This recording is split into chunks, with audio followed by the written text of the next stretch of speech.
She wrestles alligators, eats roadkill, rides horses bareback through salt marshes, and lives in a hand-built cabin on a remote stretch of Barrier Island, surrounded by snakes, sea turtles, and the ghosts of Gilded Age tycoons. They call her the wildest woman in America. To some, she was a backwoods eccentric.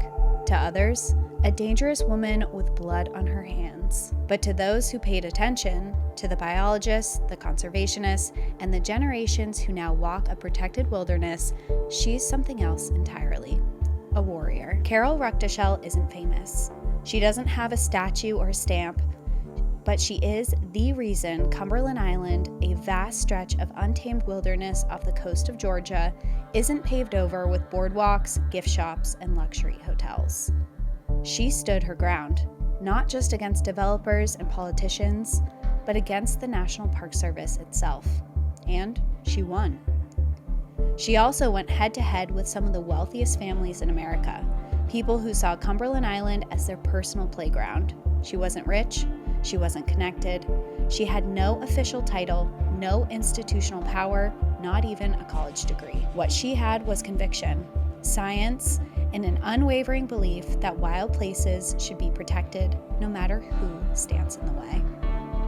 This is the story of how one barefoot, self-taught biologist helped change the course of a national seashore, and how the fight nearly broke her. Welcome to National Park After Dark.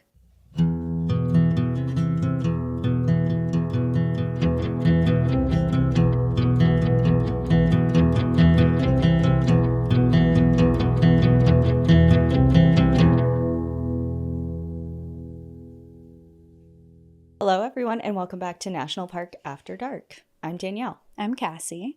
And we're back. We're back. This probably doesn't feel like we're back for you guys, but for us, this is the first time we're recording in a while because we were out on our own adventures recently. Yeah, we were out in Montana and Colorado for a few weeks. It was lovely. We did kind of a combo personal trip / National Park After Dark group trip out in Colorado. So we've been here, there, and everywhere, and we're finally settled back. It feels weird. I forgot how to hook up our equipment this morning. I'm like, what am I doing? Have I ever done this before? Yeah, it's been like a month. It has been a while.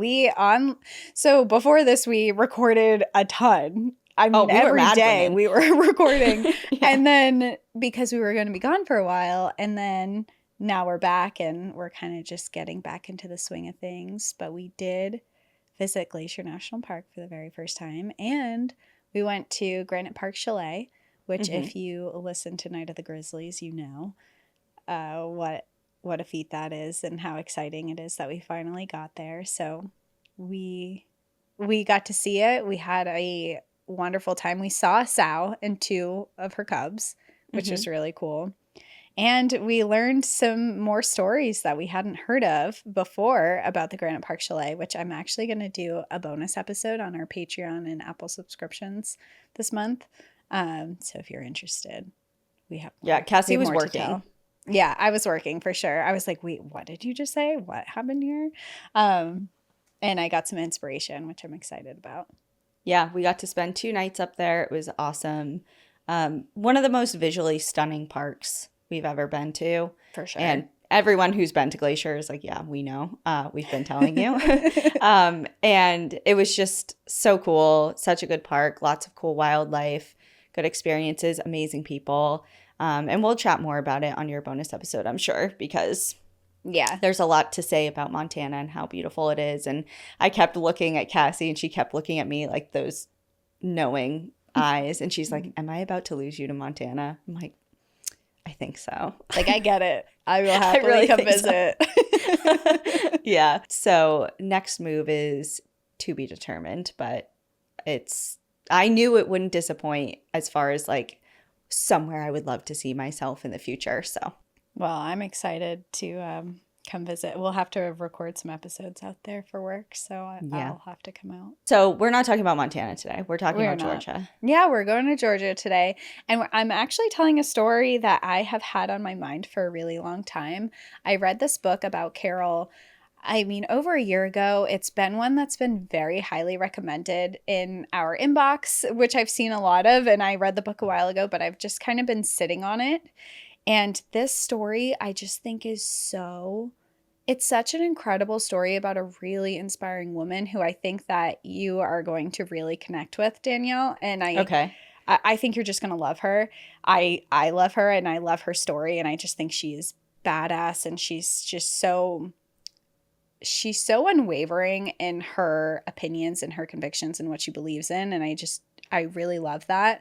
But her story about how she pretty much, she really is the reason that Cumberland, Ireland, I keep saying Cumberland, Ireland, even when I was reading this. Is that his place? No, Cumberland Island National Seashore in Georgia. She's really the reason why it's as protected as it is today. And I think right now it is just such a poignant story because we're seeing so much of the protections of wild spaces being either stripped or threatened to be stripped. And her story is really of how one person can truly make a difference. And I think it brings a lot of hope to what we can do to save our wild spaces. All right, let's go. Well, Carol Ruckdeschel was born an only child into a religious home in Rochester, New York in 1941.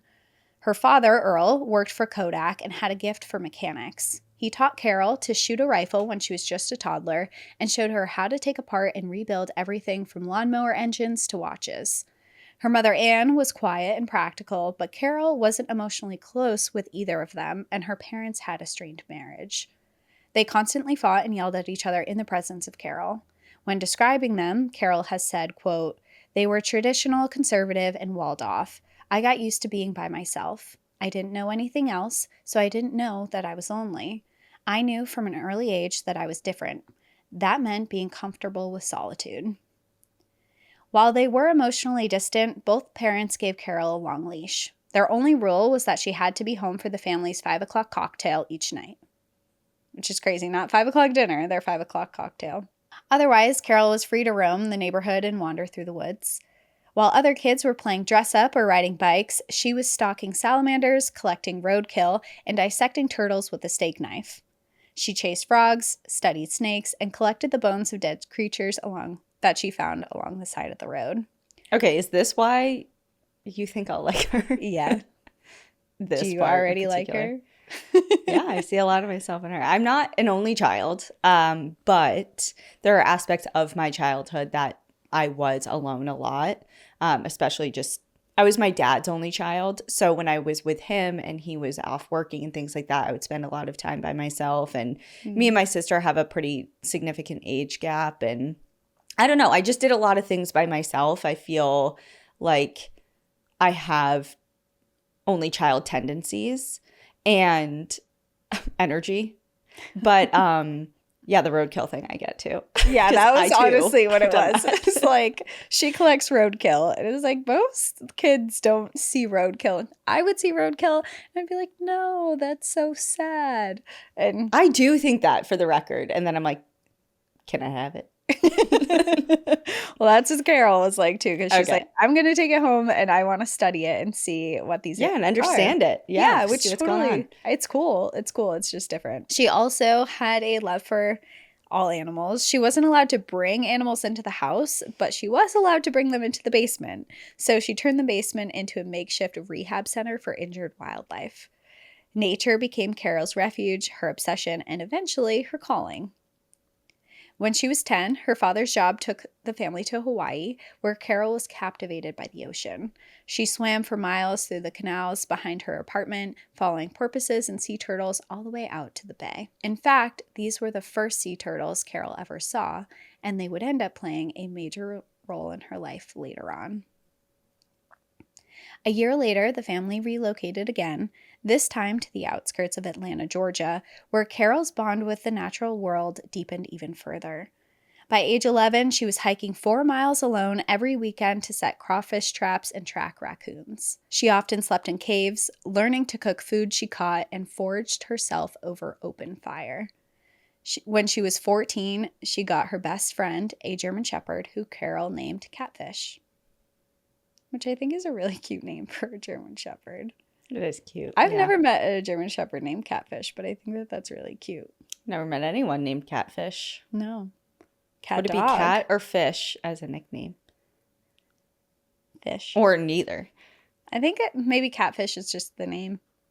Like Ember doesn't have a nickname except you don't call her anything other than her full name. No, I call her my little baby. Oh. Girly. A lot of like high-pitched noises. Yeah. But I don't know a nickname. And they also evolve. Like I call Chaska Bossy. That's true. And, like Blue ended up being Birdie. Because like Bluebird, Birdie, Bird. It just like evolves, And Chaska is bossy by nature, so I call him Bossy. Chaucy Bossy. Yeah, Ember gets a lot of high-pitched noises her way that she responds to. Yeah, so it's the tone, not the name. You could say anything to her as long as the tone's right. Good to know. At 14 years old, Carol wrote in her journal, "Out in nature is where I belong. I love it so much, and it accepts me." After graduating from high school in the spring of 1959, Carol spent a summer living in her favorite cave near the Chattahoochee River, honing the survival skills she taught herself throughout her childhood. She proved to herself that she could live off the land without depending on anyone. And during that summer in the cave, she wrote down a lifelong promise to herself in her journal saying, "I'll get as far away from fighting and from the expectations as I possibly can. I'll live according to my own rules, and the only way to live wild and free is not to need money. I can't allow myself to want things, because I'll have to get a job and stay locked in that way for life. I don't belong there. I belong out here." But escaping expectations wasn't so easy. Her father's own words echoed in her ears. "Grow up and get over turtles and snakes. You can't make money playing in the woods." So she tried to play by the rules. In the fall of 1959, after a wild summer in the cave, Carol reluctantly enrolled in the University of Georgia. She told herself, "I've got to do this. I'll try to fit in, at least temporarily. I'll save every penny to buy my freedom in the forest." Unfortunately, campus life was stifling. The freshman curriculum bored her, and the social scene repulsed her. Football mania, Southern belles seeking husbands, and a strict 10 p.m. curfew that felt like a prison sentence to someone who used to wander free. 2 weeks into the fall semester, she returned to Atlanta for a long weekend and ran into Richard Kiker, a mechanic nearly twice her age. They'd spent the previous summer fixing her Jeep together, and that day they skipped stones by the river, drinking beer and trading confessions. It was the first time Carol had shared that kind of intimacy with someone besides her dog Catfish. The next morning, she returned to campus, and a few days later, her parents called her with tragic news. Richard had taken his own life. Shaken, grieving, and guilt-ridden, Carol snuck out that night to go drinking, breaking the 10 p.m. curfew at her school. She was spotted and promptly expelled from the University of Georgia. At just 18, expelled from college and without a degree, Carol did her best to adapt to city life while chasing her true dream, buying land and living free. For nearly a decade, she scraped by in Atlanta, taking on a string of low-paying jobs and saving whatever she could. She gave conventional adulthood a shot, even getting married to a man 26 years older than her. Her boss had a radio repair shop. But that marriage lasted less than a year, and she said it was a mistake, and that she was lost, she had nothing else, no direction, and no idea what she was doing with her life at the time. In 1966, when Carol was in her mid-20s, she decided to try college again, this time at Georgia State, where she studied biology under the charismatic ecologist Charles Wharton. They had passionate discussions in class, and then they led outside of class. Before long, Charles became Carol's second husband. He loved the natural world like she did, and for a time, Carol believed that they could build a life together in the mountains. She even thought about having kids for the first time in her life, but Charles would later betray her. Just one semester before she was supposed to graduate, he convinced her to drop out of college so she could assist him with his research, and then not long after dropping out, Carol discovered that he was having an affair with another woman. She was devastated and directionless once more. She had tried to fit in, tried to find love, to follow a path that other people told her made sense. And it had brought her nothing but heartbreak. she decided that she needed to get away to get back to nature where she truly felt like herself. So she got in her Jeep and drove to the wildest place she could find, Cumberland Island.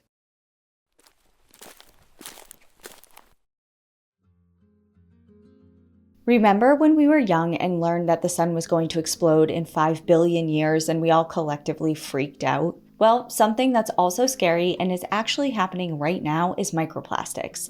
They're everywhere, and recent studies show that we're eating about a credit card's worth of plastic every week. But there's hope. We can switch to products that help combat those statistics, like Blueland. Their products meet the highest standard of clean. They were named an EPA Safer Choice Partner of the Year and are EPA Safer Choice certified. From cleaning sprays and toilet bowl cleaner to dishwasher and laundry detergent tablets, Blueland's products are independently tested to perform alongside major brands and are free from dyes, bleach, and harsh chemicals. They are 100% microplastic free and made with certified clean ingredients that are safe to use around my house and my babies, which happen to be my dog and houseplants, while also giving the effective clean that I need. My rental right now has hard water, so it leaves this mineral buildup and soap scum in my sink and toilets, so I love using their toilet tablets because they leave things sparkling clean and smelling fresh. I got the peppermint eucalyptus scent, and it complements the actual eucalyptus I have hanging in my shower. Blueland has a special offer for our listeners. Right now, get 15% off your first order by going to blueland.com/NPAD. You won't want to miss this. blueland.com/NPAD for 15% off. That's blueland.com/NPAD to get 15% off.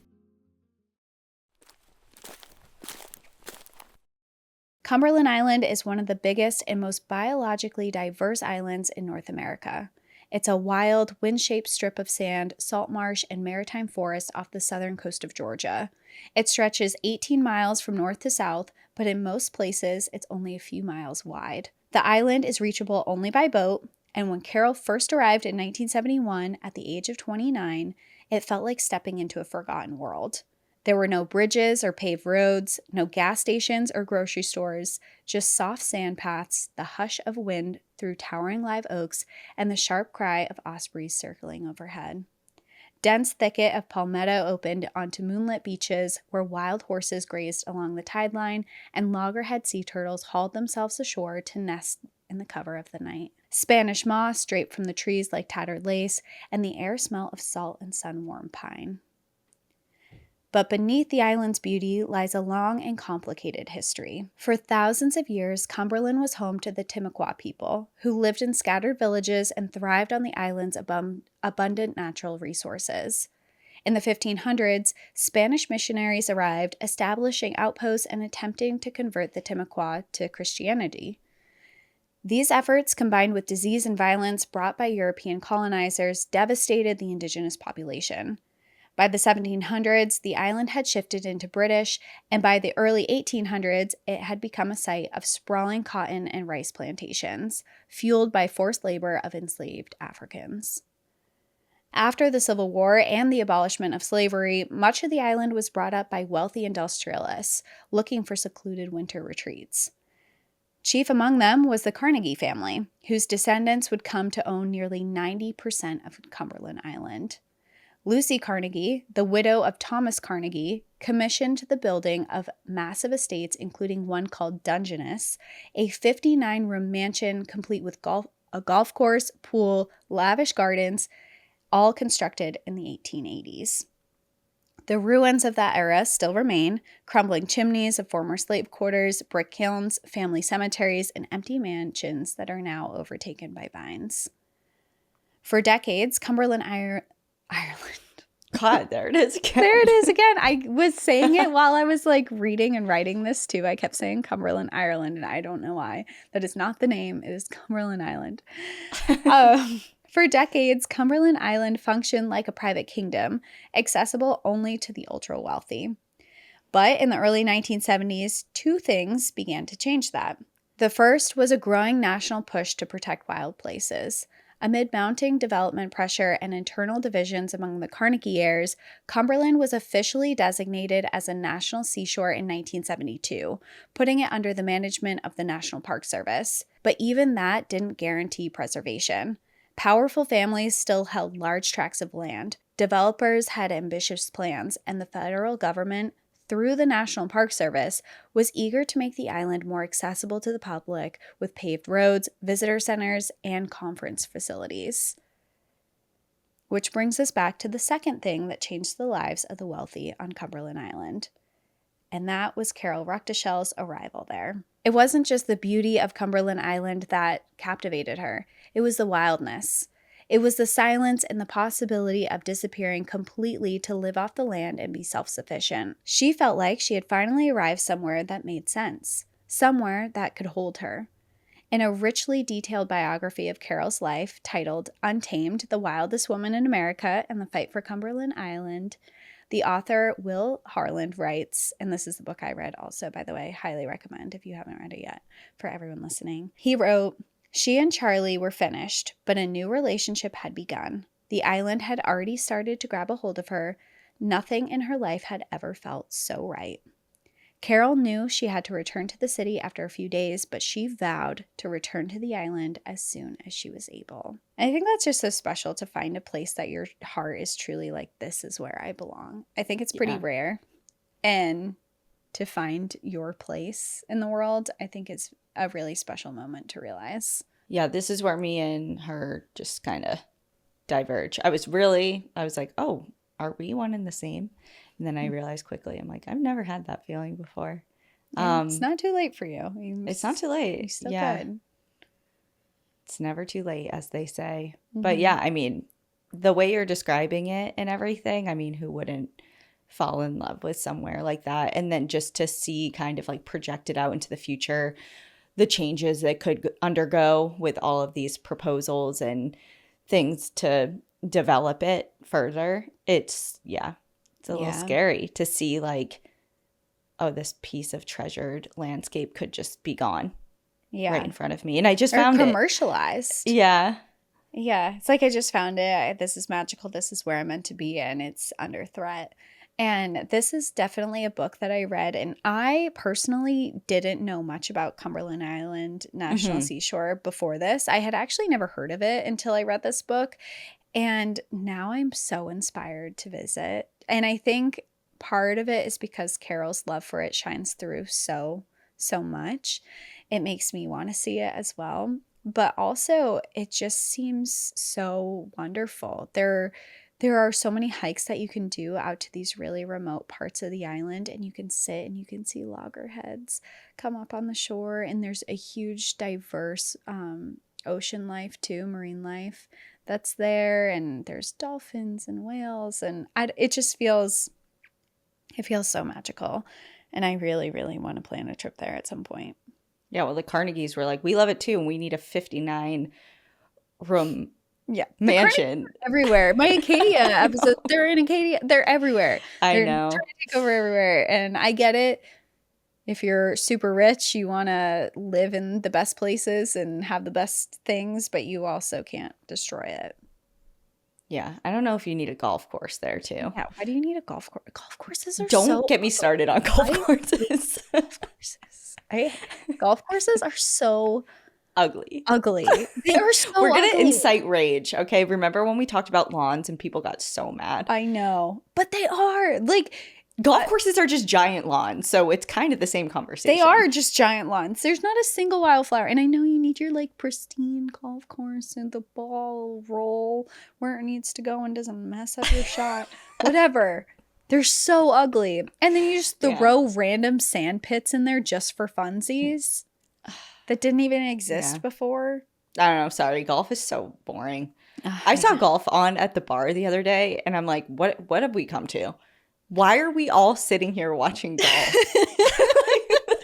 The only time I want to watch golf is if it's during Happy Gilmore, and that is where I draw the line. That is it. Contained to those But it's films. the only place golf should exist. Yeah, I don't know. Mini golf I've been to a few times. I like mini golf. My dad and I have been mini golfing. That's like something that we do together like for a long time. But mini golf courses are so small and they're fun and they're family oriented. And I like mini golf, but I don't know. I will say Natea, and sorry to call you out, Natea, but it's true. If you're listening. I know she's going to listen eventually whenever she gets around to it. As a new mom, she has other things going on. But she and her husband, Mike, are super into like she was never a golf girly and she's like morphed. I mean, to the point that like I'll look at her Instagram stories on like a Sunday and she's out like on the golf cart and like she has her own like golf. I almost said golf kit. I don't know what it's called. Does she like golf or does she like the environment around golf where you get to drive a cute little, those carts, wear a cute outfit, have a nice drink, you're outside in the sun? Like, okay, I think she likes the golf aesthetic versus the actual game. But I don't even, and again, I'm like, girl, you're my best friend. Where did we go wrong? That sounds like an awful way for me to spend my day. It's so boring. It's like I'm just gonna sit around and watch this game drag on for like 7 hours. Yeah. I don't even like to drink. I don't want to drink. I don't want to sit down on a golf cart all day. Hot. And you're in the sun. Hot. I don't even like skirts. I'm not a skirt wearer. See, I like volleyball, so I would wear a skirt and tennis. Yeah, tennis and volleyball. Give me something with some action, you know? Well, that's what I'm saying. At least you're doing something. I want some competition. I want some like movement. I want to like almost beat each other up. You know, we're isolating our golf audience. We're sorry. Apologies if you like golf. Just know if you ever see me on a golf course, I'm in trouble. At bottom. She's something happened. Bottom. I will say also why I don't like golf is because I can't swing for shit. Like I tried. I remember this was years and years ago, but someone that I was seeing wanted to go to the golf course and just like hit the balls. I don't know golf at all. Driving, like going to a driving range. Driving range, whatever the fuck.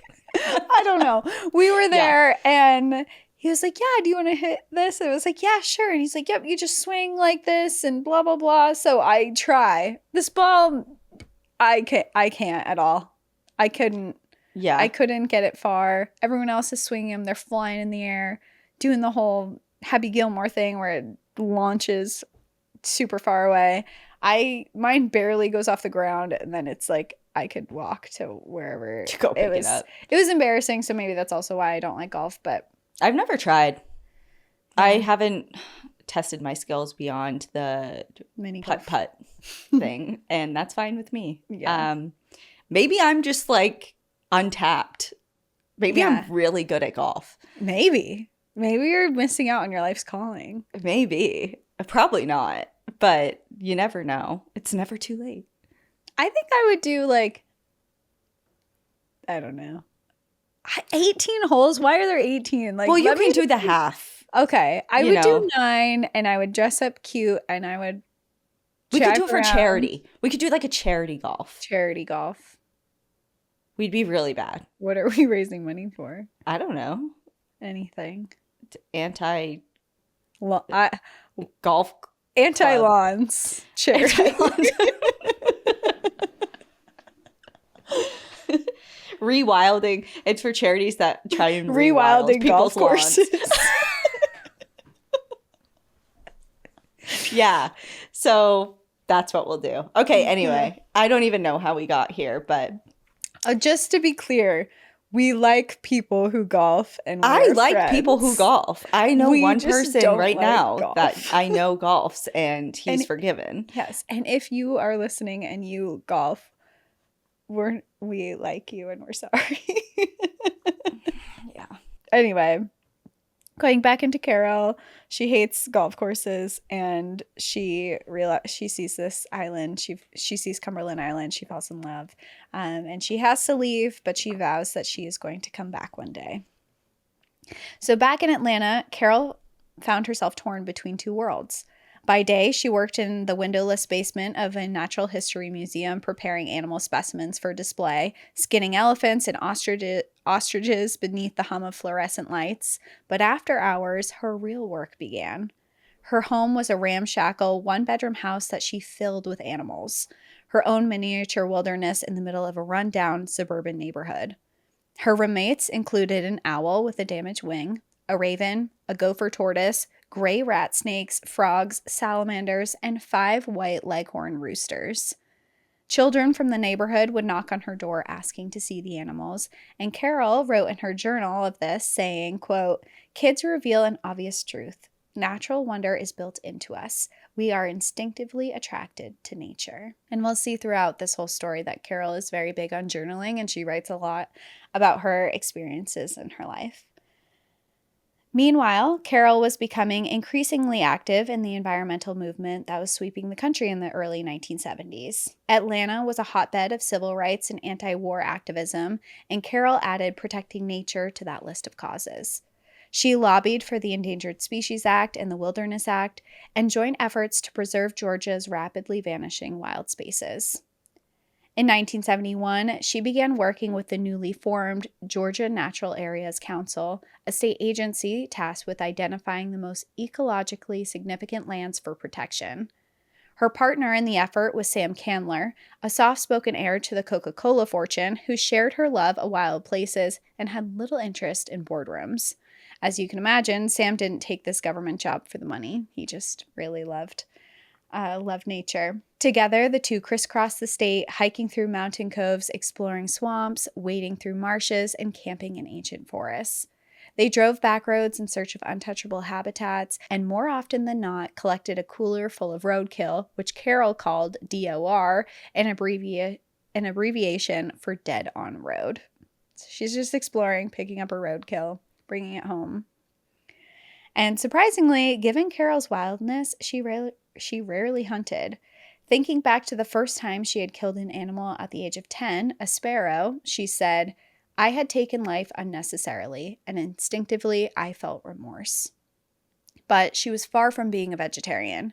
She felt that consuming animals deepened her connection to the natural world and made her woven more tightly into the web of life. It's just that in her view, there was no need to spend hours hunting animals when freshly killed ones, like squirrels, deer, possums, and raccoons, could be found for free around every bend in the road.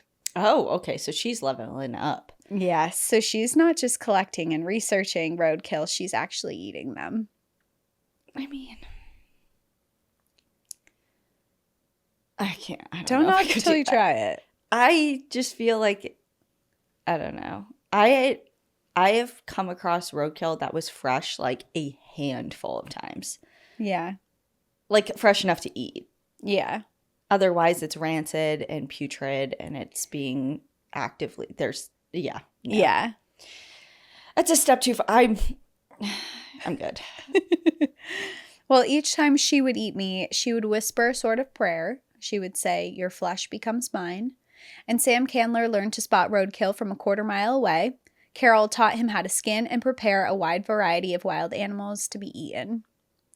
But their work wasn't just about finding something to eat. Carol and Sam were gathering scientific data and political momentum to push for long-term protection of Georgia's wildlands. In one of Carol's biggest successes, she helped secure federal designation for the Chattooga River under the newly passed Wild and Scenic Rivers Act, a landmark piece of legislation that would ensure the river remained free-flowing and protected from dams and development. It helped that Governor Jimmy Carter was an avid whitewater paddler who had navigated the Chattooga himself.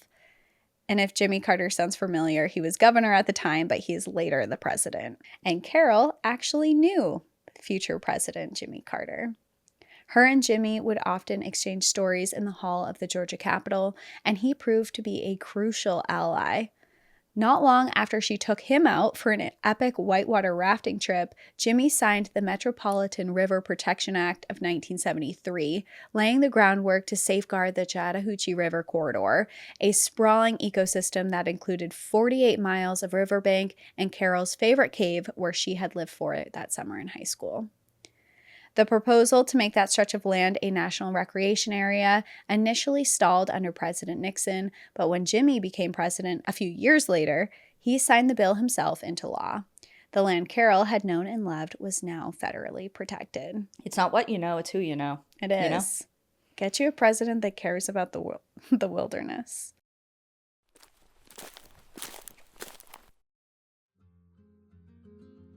My dog Chaska is a lot of amazing things, but one of his challenges is he's kind of a picky eater. He literally snubbed a munchkin from the lady at the drive-thru today at my coffee shop. What dog does that? Thankfully, he isn't picky with his actual meals because he eats Ollie, pet nutrition with fresh, human-grade meals made with the highest quality ingredients. No mystery meats, no artificial junk, just real, minimally processed food made right here in US kitchens. They have 5 fresh, protein-first recipes like beef with sweet potato and turkey with blueberries, so your pup will be eating good. You're your dog's advocate, so making good decisions for their health is so important. With Ollie, you'll see more excitement at mealtime, a shinier coat, and solid, easier to pick up poops, which is so important. Everyone who walks their dogs knows this. Plus, Ollie is the only fresh dog food that comes with unlimited routine health screenings, so you can get your pup on track to living their healthiest, happiest life. Dogs deserve the best, and that means fresh, healthy food. Head to ollie.com/NPAD, tell them all about your dog, and use code NPAD to get 60% off of your welcome kit when you subscribe today. Plus, they offer a happiness guarantee on the first box, so if you're not completely satisfied, you'll get your money back.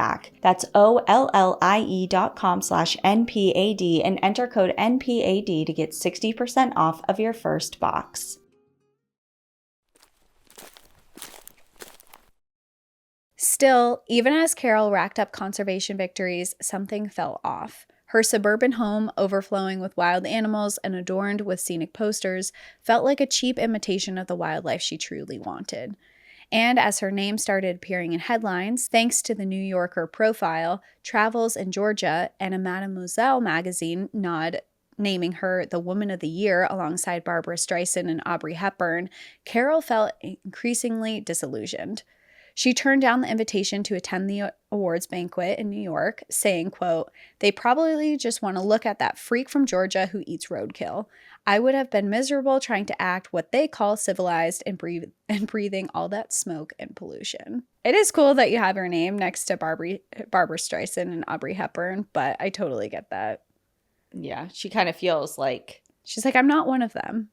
Yeah, like imposter syndrome is not what I'm trying to say, but yeah, probably just like kind of like, I get it and it's an honor, but I'm not really one of you type of thing. Yeah, it's like, thank you for the recognition, but that's not my world and that's not why I'm doing this and whatever. And I think it also goes back to what she was saying at the beginning. She's like, I'm not going to allow myself to want things because that's not the point. I want to be in nature. So to put yourself with all of these celebrities and millionaires in New York City feels like it's so outside her realm of her values that I totally get it. Being like, no, I'm good. That's not where I belong. Looking around, Carol felt her life in Atlanta had grown too comfortable. As she frequently did, she journaled her feelings, saying, "The highest and best thing I can do is find a place and know it as deeply and intimately as I know myself." And one place kept calling her back, Cumberland Island. So when Sam mentioned that his family needed a caretaker for their property there, someone to clean toilets and wash dishes, Carol didn't hesitate. That's how, in 1974, Carol took a job as a hired help for the Candler family, wealthy Coca-Cola heirs with a private estate on Cumberland Island. It wasn't a glamorous job, but it gave her something more important, a foothold on the island. As I mentioned earlier, it had just been named a national seashore in 1972, and Carol could feel the tension in the air. Wealthy families wanted to hold on to their land. The government wanted to build roads, ferry terminals, and visitor centers, and Carol wanted none of it. She wanted to protect the wilderness. By 1978, after 4 years of washing dishes and scrubbing toilets, Carol had finally saved enough to buy a piece of land on Cumberland to call her own. She purchased a third of an acre for $36,000 from a man named Ike Trimmings, a descendant of Charlie Trimmings, who had been enslaved on the island. The land was modest and remote, carved out from a strip of maritime forest and tucked far from the main visitor paths. But it was hers. The shack on the property was barely standing. It had no electricity, no running water, no insulation from the stifling summer heat, or the damp bone chill of the island winters. But Carol didn't mind. She had no bosses, no landlords, no men calling the shots. It was the life she'd dreamed of since girlhood, wild, free, and entirely on her own. However, knowing that the National Park Service might eventually claim the land, Carol decided to arrange a deal. Just a year after buying it, she sold the property to the National Park Service for $45,000, with the stipulation that she could live there for the rest of her life and keep her flock of chickens. To further protect her home, she granted joint ownership to her romantic partner at the time, a realtor named Louis McKee, ensuring that if just one of them died, the Park Service couldn't automatically seize control. At last, she had planted her roots. She lived like the animals she studied, lean, alert, and attuned to every shift on the island. She foraged and scrounged for roadkill. She trained her body to survive on one meal a day. She bathed in the ocean, slept in short spurts like the predators she shared the woods with, and wore salvaged men's clothing that earned her side eyes from the island's seasonal residents, but she didn't care. She was, quote, becoming feral, like the horses that roam freely on the island's sandy beaches. But she wasn't just living her dream of living in the wild. She had discovered a deeper purpose. Even before buying the land, Carol had begun paying close attention to the sea turtles that nested on Cumberland's beaches. She started patrolling at night, watching the mothers crawl ashore to dig their nests, marking the locations, returning weeks later to see which ones had hatched. And when dead turtles began washing up ashore on the beaches of Cumberland Island, sometimes whole, sometimes half-eaten, she didn't look away. She studied them. She brought their bodies back to her cabin and performed necropsies, slicing them open on plywood tables, taking notes, and preserving bones. She was meticulous, relentless, and far more embedded in the ecosystem than the officials who would occasionally come to the island from the mainland to observe the area. And not everyone liked that. Even after the island became a national seashore in the early 1970s, the Carnegie and Candler families retained influence, and their vision for the island included curated access, horse-drawn carriages, tour groups, boardwalks. The National Park Service, for its part, was eager to build infrastructure. They wanted roads, visitor centers, ferry landings. They saw the island as an underdeveloped asset. Carol saw it for what it was: a fragile, interwoven ecosystem that could be destroyed by a single bulldozer. And already, the turtles were dying. Carol was determined to find out why. At first, there were just a few carcasses, washed up near the dunes, tangled in driftwood, their shells cracked or bloated. Then more. Some looked like they had been struck by boats. Others bore the jagged bite marks of sharks. But something didn't add up. Carol began performing her home necropsies on every turtle she could find. She documented each one with clinical precision, size, weight, location, time of death. She cut them open and examined their lungs, their stomachs, their tracheas, and noticed a pattern.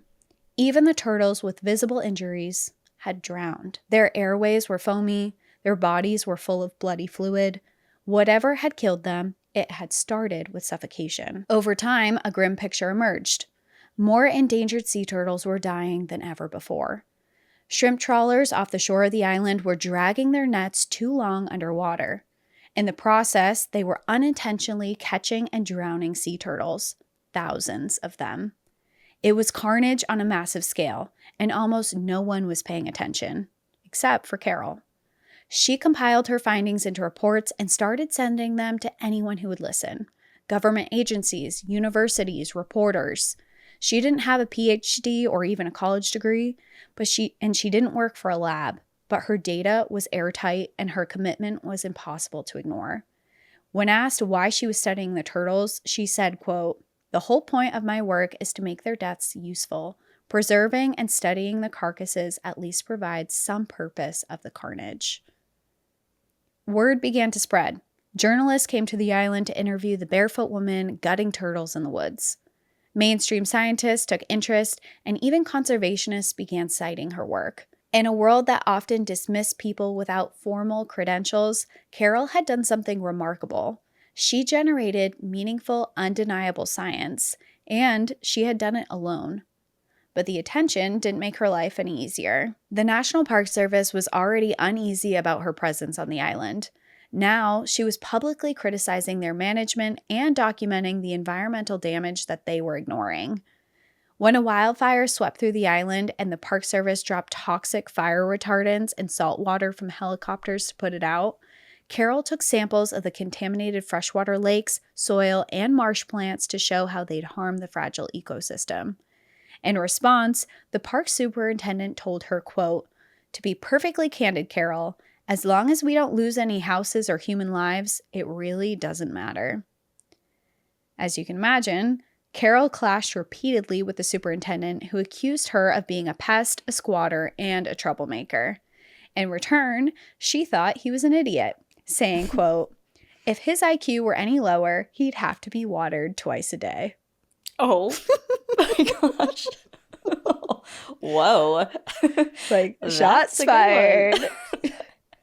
But honestly, I mean, they're polluting the National Park Service is doing something detrimental to the environment. And she's like, "Hey, here's all my research that I did. You are harming the environment with what you're doing. Here, you are the superintendent. Take notice." And he's like, "As long as no people are dead, we don't care."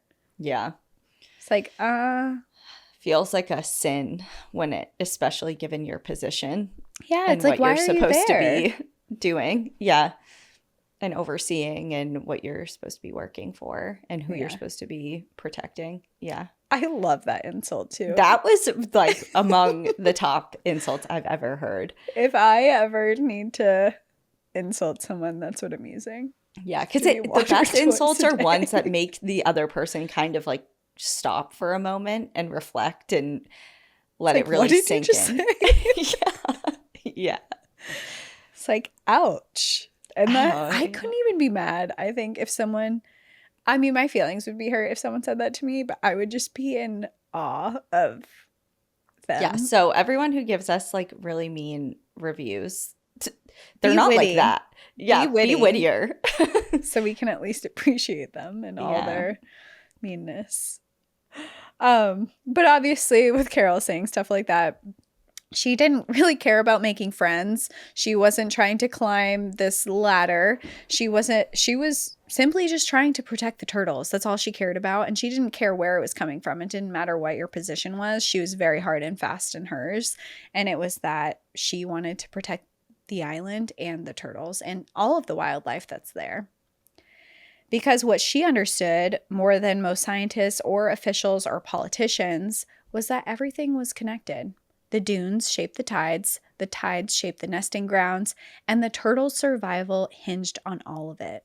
You couldn't protect a single species without protecting the entire ecosystem. But the balance was shifting. More development loomed, there were more roads, more visitors, more disruption, and Carol, who had once come here simply to observe, knew she could no longer stay on the sidelines. She was about to go from self-taught biologist to full-blown activist, because it was becoming clear that the data and field work wouldn't be enough. If she wanted to save the turtles, she'd have to fight for the island itself, which meant going head-to-head with the very agency tasked with protecting it.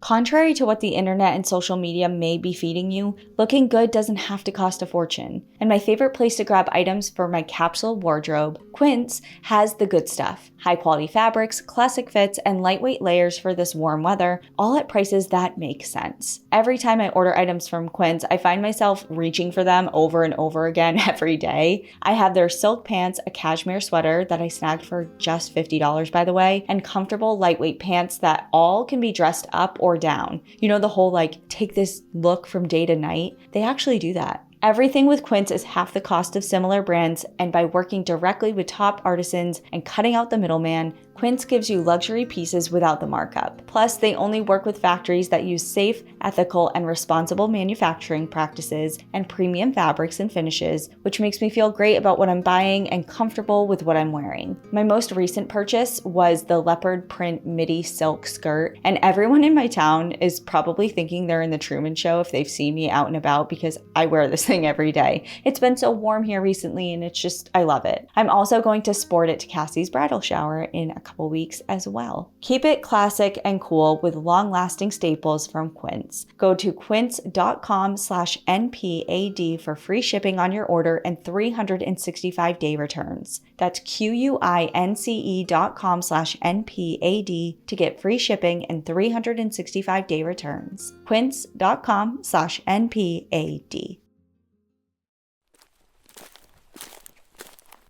As I mentioned, after years of private ownership by families like the Carnegies and Candlers, the federal government had stepped in to preserve the island.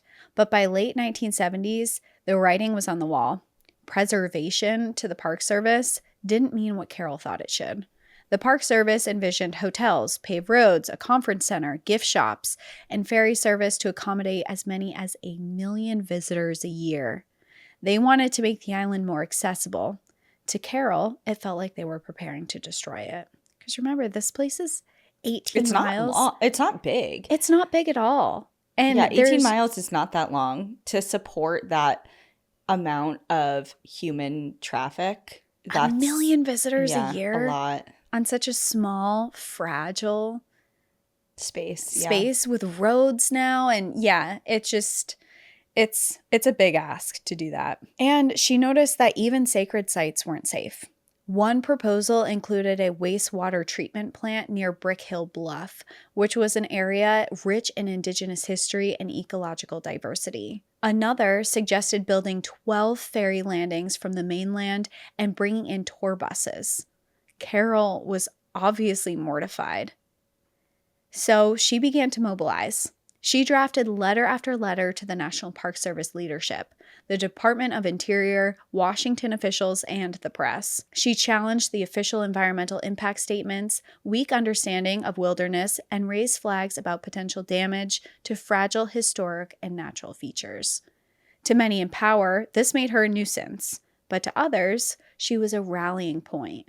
She began building coalitions, calling in conservationists from Atlanta, scientists she'd met through her turtle research, and writers who could help amplify her cause. And she proposed something radical. Rather than develop the island, why not designate the northern half of Cumberland as federally protected wilderness? Eventually, her campaign caught the attention of William Whalen, the director of the National Park Service. In late 1978, William traveled to Cumberland to inspect the contested North End, the roads, the historic structures, and the proposed visitor zones. Carol seized her opportunity. Rather than a formal briefing in a Washington office, she arranged a private meeting with William on the island, where he'd experienced Cumberland the Carol way, on foot. She took him on a long, quiet walk through the dunes, pointing out turtle nests, showing him the traces of feral horses, and the marshland that thrummed with hidden life. They walked in silence for long stretches, and something in William shifted. Where before he was all on board with all of this infrastructure being put in place, now he was seeing the island the way Carol did. After that transformative afternoon on the island, he had made up his mind. He ordered the National Park Service to immediately drop plans for tour bus transport north of Plum Orchard, and eventually a ban was put in place on vehicle access in the southern dunes as well. Development plans were scrapped, hotels and roads were off the table, and the Park Service capped daily visitors at about 300 people, limiting ferry service to about 2 boats per day. And he pledged to leave the island's roads and natural contours undisturbed. It's amazing what can be done when you make people care. Well, I mean, I always think of that Steve Irwin quote about him saying, like, people protect what they love. Mm-hmm. And you can't love something without having like a tangible experience with it and something that you can relate to. And I mean, you can read about everything about a certain location or space or species and all the most flowering of descriptions, and no matter how well they're written about or how passionate the person is who's telling you about these things are, like, regardless of all of that, it still is not, it can't replace having an experience yourself. And I think she harnessed that and understood that. And it's one thing to you know, it would be a different conversation if, you know, he went out there and he was like, I still don't care. Because not everyone holds the same values or sees this, looks at a location and sees the same vision. I mean, he could have been like, this is a prime spot for tourism. What are you talking about? You know, like it could have gone a completely different way. But I think that kind of going back to what she wrote about children and how we're all kind of born with this innate curiosity and respect and regard for nature. And I think that lingers in most people. I agree. And she knows that. And she was like, okay, well, come on down. And you see for yourself what I'm trying to describe to you and what I'm advocating for. And let's go from there. For sure. And I think that it's also really admirable on her part to have a conversation with someone who she knows is not on her side. Yeah. You know, and I think to facilitate those conversations, it can be really hard sometimes. And I think especially when you are so adamant and passionate about something, to have a conversation with someone who doesn't see your vision can be really frustrating and can almost seem not worth it. And kind of like going back to her other comment, like if your IQ were any lower, you'd have to be watered twice a day. And it would be so easy to just say that and be like, the hell with you. But to be like, no, come see my world, see what this is. Let's get on the same playing field here and let's see this from my eyes and then have a conversation about it. Yeah. And I think to do that is really admirable, and it worked. Carol's hard work had paid off, and it was a stunning reversal, but it was just the beginning. Because Carol knew that although the Park Service reversal was a major win, it wasn't permanent. Policies could be rewritten, superintendents could be replaced, and if she wanted lasting protections for the island, she needed more than promises and goodwill. She needed legal safeguards. So she got to work. Teaming up with conservationist Bill Mankin, Carol began drafting a federal bill to designate the northern half of Cumberland Island as wilderness, a legal status that would prevent future development and severely limit mechanized access. No tour buses, no new infrastructure, just silence, sand, and sea. But as you can imagine, not everyone on the island was on board. The Carnegie family, who still owned large tracts of land and operated the exclusive Grayfield Inn, opposed the bill outright. Wilderness designation would ban the vehicle tours they offered to their guests. Local fishermen protested too, as they were worried that it would restrict boat access and recreational use. Even disability advocates raised concern that a wilderness designation would limit wheelchair access to parts of the island. With all this opposition, Carol's support in Congress began to waver. But Carol wasn't alone anymore. A growing coalition of conservationists rallied to her side. Some had been drawn in by her turtle research, others by her willingness to speak uncomfortable truths about development and environmental policy, and Carol leveraged her network. She called in every favor she could think of, including an old friend from Atlanta with whom she shared a deep respect for the wilderness, and who now happened to be the President of the United States, Jimmy Carter. It's good to have connections. Mm-hmm. Jimmy Carter was, of course, a little harder to reach now that he was president instead of governor, but in the end, he publicly endorsed the bill to designate Cumberland Northern Half as wilderness. And that show of support proved to be pivotal. In 1981, Ronald Reagan became president, and in 1982, he signed the bill into law. The northern half of Cumberland Island became federally designated wilderness, one of the few such protected areas on the East Coast. Soon after, the United Nations took things a step further, naming Cumberland Island a global biosphere reserve, alongside the Serengeti, Denali, and Yellowstone. Oh, whoa. Big name. Yeah, that's an achievement. It's huge. The same dunes Carol had walked barefoot for years were now recognized as globally significant, and the island's fragile ecology finally had the legal armor it needed to endure. So, I mean, huge. And the book really goes a lot further into why this island is so important to be designated as it is. But essentially, this island serves as one of the most important stops for loggerhead turtles in the world. Okay. And they're all connected to populations around the world. And she actually did a lot of research connecting them in South America and globally. And her research on turtles serves still to this day as something that people from around the world use to track loggerhead turtles. Also off the shores of Cumberland Island is a very big pool for breeding for whales and dolphins as well. That's really important. So there are so many things about this island that, even though it's just this small little spot in Georgia, a lot of these species travel here from around the world to be here at certain times of year. So it's very, very important. Carol had done it up against the richest and most powerful families in the nation, without a degree, without an institution behind her. She helped write wilderness into law. But for all that Carol had accomplished, she didn't always walk away a hero. Her battles with the Park Service and the wealthy families who still held sway over the island had left her isolated. She was no longer just an outsider. To many on Cumberland, she had become the enemy. Tensions with the Carnegie family in particular escalated, especially with Lucy and Gogo Carnegie, who wanted to transform the historic Plum Orchard mansion into an artist retreat. Carol opposed it. She believed that the land should be preserved, not repurposed. In the end, she won. Plum Orchard was protected, but she lost any remaining goodwill the Carnegies had as her allies. She was ostracized. And then there was her relationship with Louis McKee. As I mentioned earlier, when Carol had purchased her small parcel of land on the island back in 1978, she had added her then partner, Louis McGee, who was a local realtor, to the deed to prevent the land from being seized by the government if one of them died.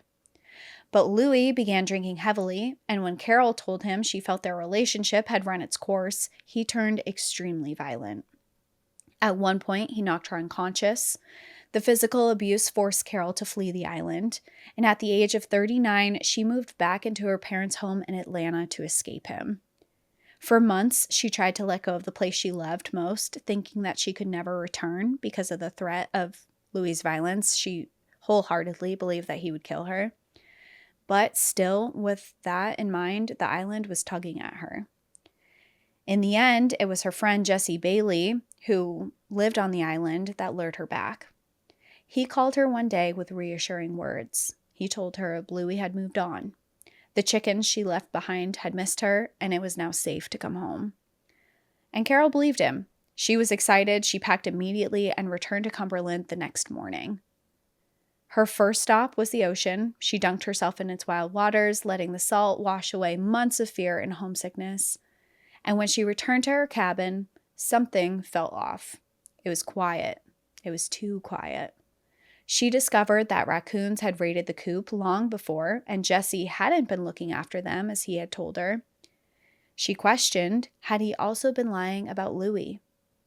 She confronted Jesse, and he confessed that the whole lie to get Carol to return to the island was Louie's idea. She forgave Jesse because he didn't know the extent of their relationship, but the dread returned quickly. And Louis began prowling again, showing up drunk, snarling threats through the windows. Carol tried everything to protect herself. She talked to rangers, pled with local law enforcement, but no one claimed jurisdiction over the island. She was sleeping in fear, wide-eyed at every creak outside her window, waiting for the crack of a gunshot that Louis often threatened her with. She wrote of the experience saying, "There is no feeling like trying to work at your desk and waiting for a bullet to hit your brain. I wonder what it would feel like." God. This is dark. It's super dark. She made plans to leave again because of fear for her life. But before she could, Louis came for her. It was April 5th, 1980, the night before she planned to leave. That afternoon, Carol had offered a young camper named Pete, who was also planning to take the ferry back to the mainland the next day, a place to stay for the night. When Louis, who was stalking Carol and watched this interaction take place, saw Pete in her car heading back to her cabin, he lost it, believing that this was some new lover of hers. In a drunken and jealous rage, he broke down her door with a splintered canoe paddle in hand. Carol screamed at him to stop, but he charged forward to attack her. She had no choice. Acting on an animalistic instinct, she grabbed a sawed-off shotgun from behind the bathroom door, braced it against her hip like her father had taught her, and she fired. The shot hit Louis square in the chest.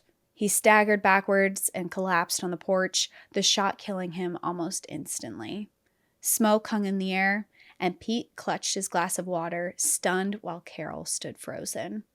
She hadn't wanted this, had tried everything to avoid it, but she had done what she had to survive. But it wasn't horror or regret that she felt most. It was relief. At last, she thought she might finally live in peace. And of course, she had Pete there as a witness to everything that happened. This poor guy. This poor guy. He's like, I just wanted his place to sleep for the night. Yeah. And then this happened. Yeah. But, I mean, even though poor guy, great for Carol because... Yeah, good thing he was there. Yeah. I think, yeah, because she's already ostracized from this community. They're looking for any reason to get her out of there. And something like this, are they going to believe her?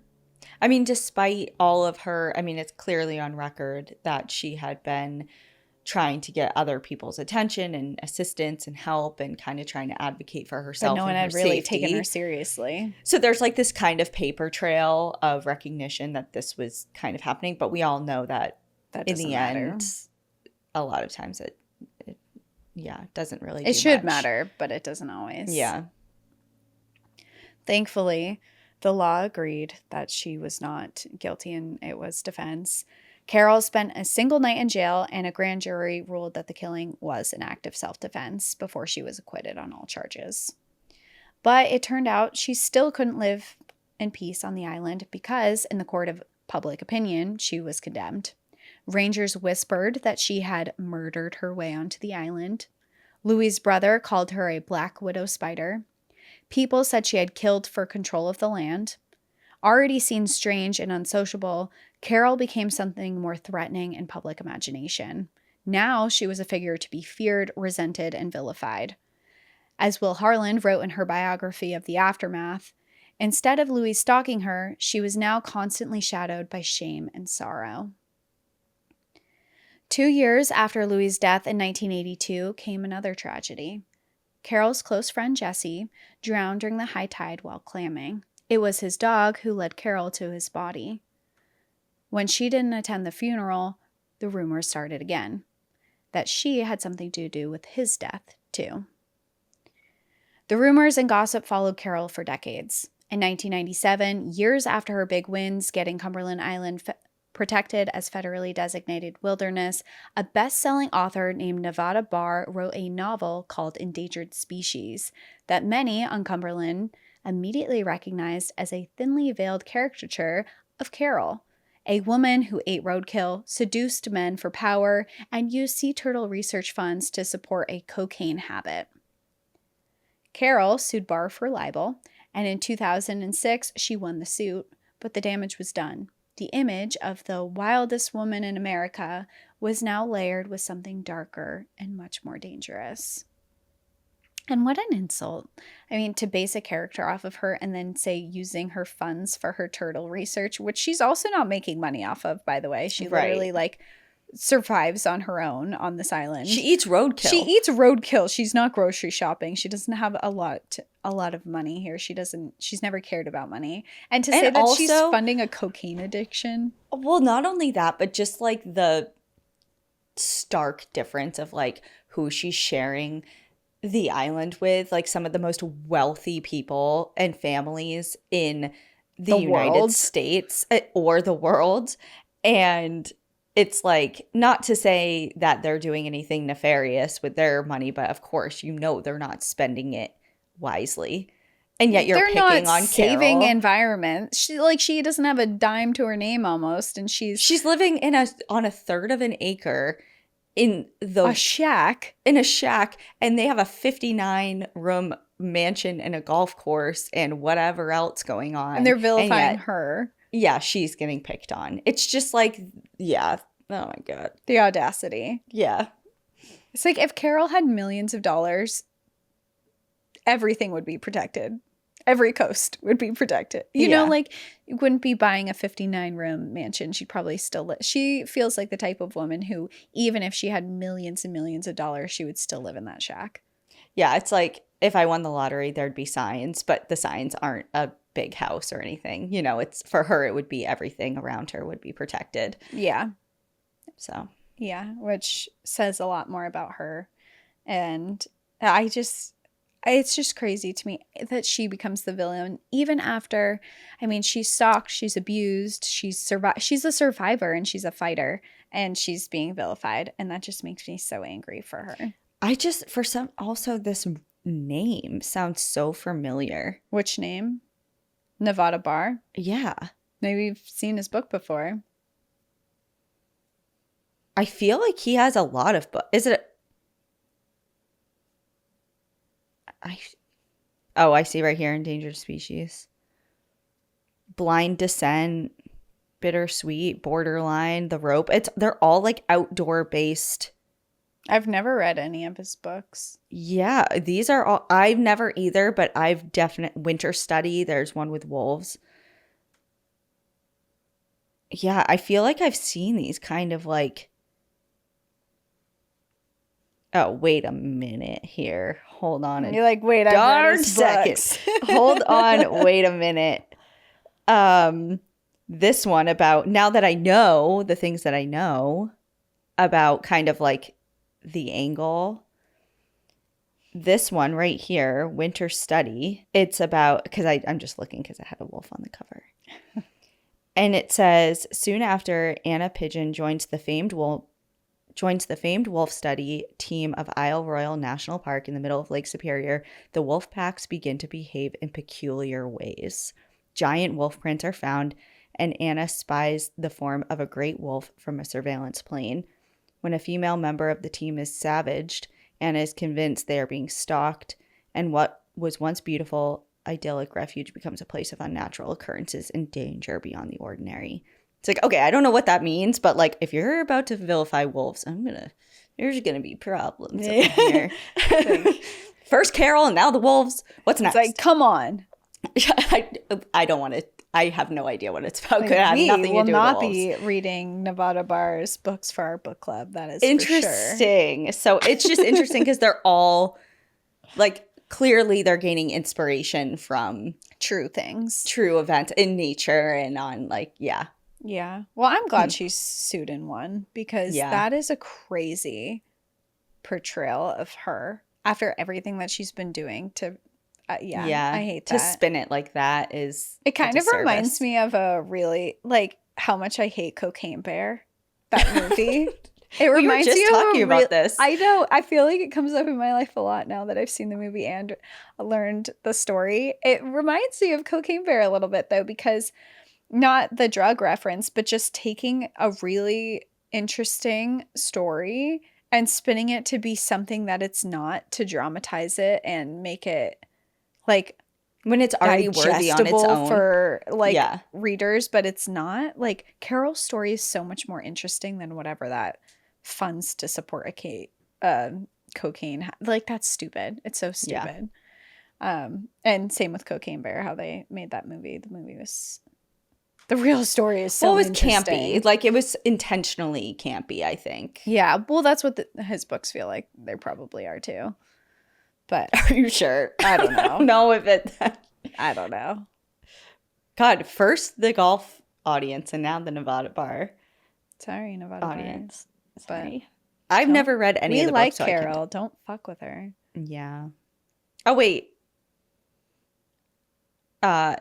Nevada is a woman. Oh, that's how much we don't know about. That's how much we don't books. know about. Yeah, so sorry. I'm sorry. Books. I just wanted to correct that before. Oh yeah. Whoops. Oops. Sorry. We're still not reading your books, though. My God, we're back and we're feeling spicy. We are spicy today. I know. I just hate don't use your platform for evil. For evil, yeah, and to shame another woman, especially as a woman author. That makes me even more mad. Why are you shaming yeah. Sorry, I'm not trying to rile you up. I'm riled. If IQ was any lower, you'd have to be watered.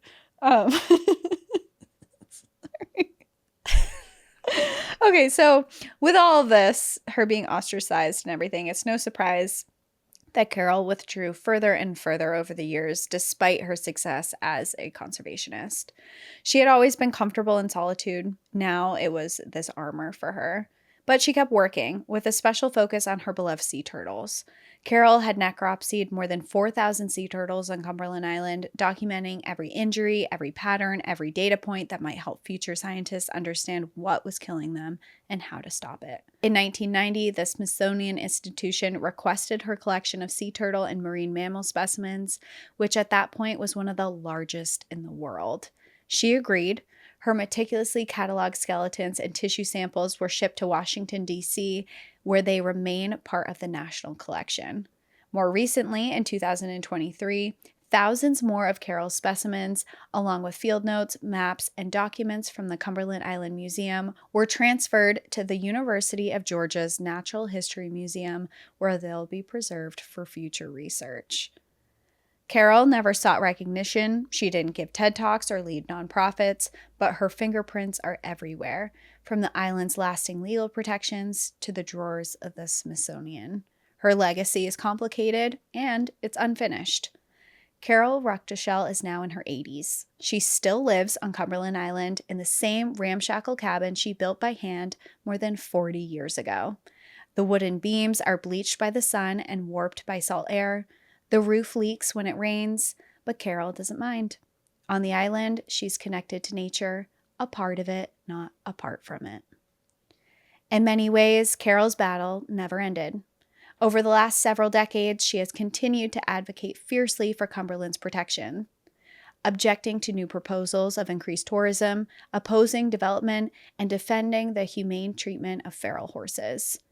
Most recently, she fought back against plans to launch rockets from a site just miles from the island. The proposed flight path would have sent spacecraft soaring directly over Cumberland's protected wilderness. Carol, despite being in her 80s, didn't hesitate to spring into action. She joined forces with other conservationists, spoke out at public hearings, and did interviews with journalists on the topic. As ever, her goal was to protect the island's fragile ecosystems, along with historic indigenous heritage sites. And once again, she came out victorious. In March 2022 referendum in Camden County, 72% of voters rejected the purchase of land for the proposed rocket site, effectively blocking its development. At times, Carol's battles have felt like a one-woman war. She's been isolated, ostracized, and publicly shamed. And yet, much of what she fought for has endured. The northern half of the island remains federally protected wilderness. Hotels were never built. Like when Carol first visited the island in 1971, more than 50 years ago, the roads remain unpaved, and the turtles still come ashore to nest. Her work hasn't been clean or easy, going up against some of the most powerful and wealthy families in the country. Her victories came with losses. She has been feared, maligned, ignored, and at times completely alone. But she's never stopped, and in doing so, she's left a mark deeper than any developer could ever carve. Her journals, her specimens, and her battle scars tell a story as complex and elemental as the island itself. Carol Ruckdeschel didn't tame Cumberland Island. She matched it. And maybe that's the point. Some places and some people aren't meant to be tamed. And that is my story of Carol Ruckdeschel, the wildest woman in America. Oh, you're right. I love her. She's great. She's awesome. What a woman. I love her story so much. And I love that she's still there. I love that she's still advocating. I think that her commitment to wild spaces and this place that she's found her calling in is it's incredible. Well, there's that, but there's also, I think, the thing that I really appreciate about her the most is she walks the walk. Like, she lives really true to her values, because a lot of times, you have certain beliefs or hold certain values or have certain structures of, ways of life that you're just like, this is what I'm about and this is what I advocate for. And, you can talk the talk all you want, but living true to what you're saying is a whole nother thing. And I think that even though there wasn't a point in time, at least that I picked up on, that she gained, this huge financial influx that would have led her to have like this choice of like, oh, I'm actually gonna get a better house or buy a nicer car or do whatever the heck else. Like she just kind of stayed true to what she had always said, from the beginning since she was a child. Yeah. And I think that's really cool because that's not always the case. I mean, she went to the National Park Service and she said, hey, I'm going to sell you this land, but under the stipulation that I will be here for the rest of my life. And she is holding true. She's holding so true to that. And I mean, things change though. Like you never know. So like, it's just really cool to see that play out, It is. And I think one of the things that I really, really love about her story is that she started at this alone. She saw how special and important this was. And she was up against some of the richest families in the world. And that didn't deter her. That didn't stop her. She had to get into some political stuff and to get her voice heard. It didn't stop her. It didn't deter her. She was just she relied on the facts. She relied on her own observations. And I think it's just really inspiring in a time where we're seeing, like I said at the beginning, we're seeing some federally protected lands being stripped of their protections. And to see that one person can make such a difference and how much one voice can do. I don't think it should have to be one voice. I think that it should be collectively so many voices. And I feel sad that she was alone in this fight for a long time. I'm glad that people came around and I mean, that's not always the case. She's still obviously fighting for it, but I'm glad that more people have her back now. And I think collectively as a country, we're leaning more that way where we want our natural spaces to be protected. But I think it is such a poignant story right now because when things feel a little hopeless and that these places that we love are going to lose their protections and be developed, that there are stories like these ones. To lean on and recognize and remember. Cumberland Island is still the way it was when she first got there, and that is because of her. And I really, really hope to visit one day. Yeah. I mean, everything you were just saying reminds me of, it's not like super breaking news or anything, but because it's been a few months now, I think since April, but the whole news about opening up the Pacific Remote Islands Marine National Monument, the biggest marine national monument in the world for commercial fishing. It's crazy. It's just like, it's protected for a reason. God. Yeah. So there's that. That's our kind of like, I think. We need all our carols to step up now. Yeah, let's go. Let's start. Grab some inspiration from her. Grab an ounce of what she's got. Yeah. Let's go, girls, and everyone else, too, because it's not just a girls' fight. Yeah. But anyway, spaces are for everyone. Great. Well, thank you so much for sharing her story. I know you said it was a long time coming, and I remember that because I remember when you first told me that you were interested in her story, I was living in Colorado. So it's been well over a year. I read her book so long ago. I have it sitting on my shelf.